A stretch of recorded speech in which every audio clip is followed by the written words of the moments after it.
sexual perversion. It's filled with immorality. And sometimes we can begin to be confused that the world invented sex. But what we know biblically is that sex was something that was designed by God. Can you talk to us about God's design for sex and why it's so important that we have a biblical understanding of it? Yeah. First of all, it was designed by God. And I think that the thing that makes the difference between the wrong view and the right view is, with the right view, sex is not an end in itself. Even the pleasure of sex is not an end in itself. If you remember when Adam and Eve sinned, what happened? They covered themselves. But I believe they didn't merely cover themselves from God.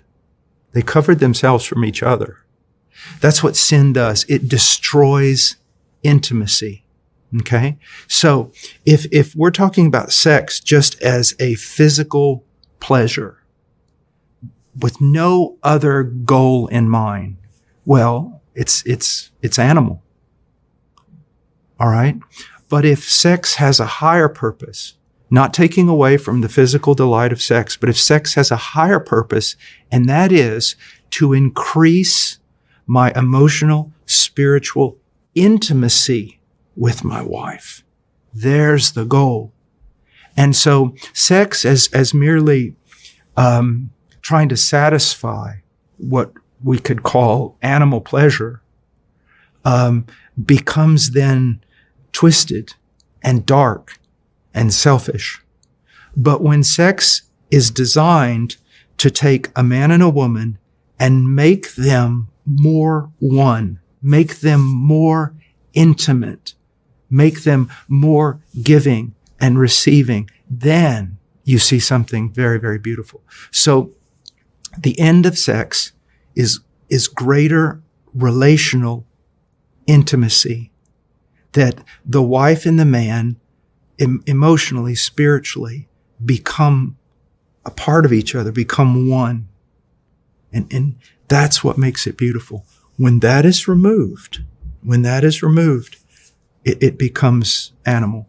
So I've told even my sons this, because my daughters are still young, but I've warned them that entering into a relationship with a girl that there's not the intention or the commitment to marry, even if they're sharing feelings with one another, they're holding hands, or the farthest they go is to hug one another, they're creating a bond of intimacy. You say, well, it's harmless. Well, not really when you think about it. Why? They're creating a bond of intimacy, and that's what marriage is about. So if they're just kind of boyfriend and girlfriend and they break up, guess what happens? It's kind of like the boy is going to leave part of himself with that girl, and the girl is going to leave part of herself with that boy. And there's intimacy shared that almost can never be removed. And so one of the most important things is that it's not just that we remain chaste physically, but we remain chaste with regard to entering into an intimate relationship with another person. You want to go to that altar. Like, people always think going to the altar complete, which means physically chaste. But you can have all these emotional relationships with people, and it's as though you're taking them to the altar with you.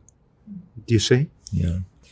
No, Paul, even what you're saying, I think there's so many different ways that parents or pastors approach the conversation of sex with students and their own children. Can you talk, just as we close, about communicating the beauty of sex without stoking curiosity in it? Because I think people grow up going, if they're in the church, that's bad, don't talk about it, that's a mommy and a daddy thing. And it becomes something that is so private and curious. Talk about the beauty of it, and yet protecting curiosity.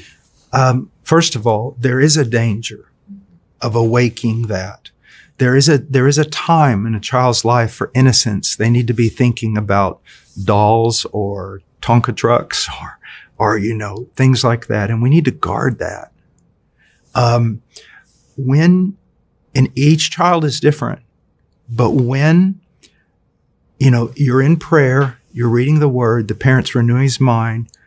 It looks like it's time. And with each child, that can be different according to their maturity. Here's what I would suggest. First of all, you need to explain it very, very carefully. Explain it biblically. Put the emphasis on the intimacy, the relationship, the commitment. Show how this is a beautiful thing because of the commitment. And when the commitment and the intimacy isn't there, it's no longer a beautiful thing. It's a wrong thing. But here's what I would really warn about. This is going to happen almost every time I've seen this. The moment you have that conversation, it's after that conversation that you really need to guard your child, because their curiosity is going to be piqued. And that's where you need to have safeguards on the internet and all kinds of things, because the child has just heard this. And so they may type in something because they just want to know more about what it is. And all of a sudden, there you go. They've just been bombarded with things they should never see. Mm-hmm. Well, that's helpful. It's so important that we understand God's design for sex, and then there's a wisdom and discernment, as you're saying, and how we navigate and approach and protect even our children and people in our ministry. It's not a question. I mean, even someone who puts all the safeguards down, it's not a question of if they're going to be confronted with something. Yeah. It's a question of when. And here's the thing that you really want to put out there. It's beautiful because the end goal is intimacy. It's sharing. It's self-giving. Okay? And it's a commitment. And when that commitment's not there, then it turns into something ugly. And that can only happen, as you're saying, in marriage. Right. In marriage.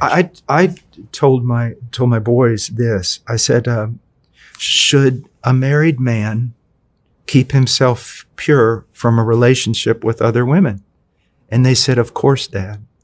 And I said, I think my son was 12. And I said, so you're 12. Let's say that, do you think you'll marry a girl 12 years younger than you? And he said, no. I said, what's the average? It's about 5, isn't it? 6, 8, something like that. 3, 2. I said, guess what, son? Your wife is alive right now, somewhere. And you need to remain pure for her because she's alive somewhere. And you need to pray for her. And you can't guard her physically, but you need to be guarding her in prayer. You need to be lifting her up. I want my young men, I want them interceding for their wives maybe 20 years before they meet them. Yeah. And I want them maintaining loyalty to God, but also loyalty to the woman they are going to marry. So helpful and so clear. Thank you, Paul. And they feel noble.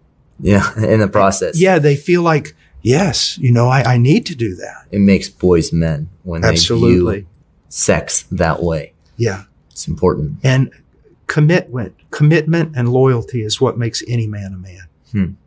It's not how big his biceps are, and it's not even if he's tremendously bold. It's loyalty that makes a man a man.